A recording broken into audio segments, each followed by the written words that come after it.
এই গরমে বিকালবেলা আর ভালো লাগছিল না।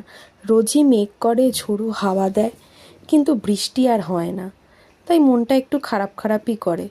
অগত্যা আমরা বেরিয়ে পড়লাম বেনাপুরে রূপনারায়ণ নদীর ধারে। আমরা দেখলাম সূর্য পশ্চিম আকাশে ঢলে পড়েছে এবং চারদিক রাঙা হয়ে আছে। সত্যি এই অস্তমিত আলোতেও পরিবেশটা এত সুন্দর রাঙিয়ে উঠেছে, তা দেখে মন ভরে গেল। আর এদিকে আমার ছেলে দেখো খোলা মাঠ পেয়ে ছুটতে শুরু করে দিয়েছে, খুব আনন্দ পেয়েছে।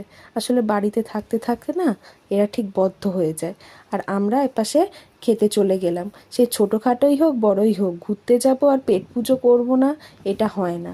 আমরা অর্ডার করে দিয়েছিলাম 1 প্লেট চিকেন মোমো। মোমোটা খেতে ভালোই ছিল। তার সাথে অর্ডার করেছিলাম 1 প্লেট চিকেন পকোড়া। পকোড়াটা আরও ক্রিস্পি খেতে ছিল, কিন্তু পকোড়ার ভিডিও করা হয়নি। আর আরেক প্লেট অর্ডার করেছিলাম চিকেন কাটলেট। আমি চিকেন কাটলেট খাচ্ছিলাম আর ওরা বাপ বেটায় চলে গেছিলো আইসক্রিম খেতে। ওদের আইসক্রিম খাওয়া দেখে আমার মনটাও একটু আইসক্রিম খাই করে উঠলো। তাই আমি ওখানে বিল পেমেন্ট করে চলে গেলাম আইসক্রিম খেতে।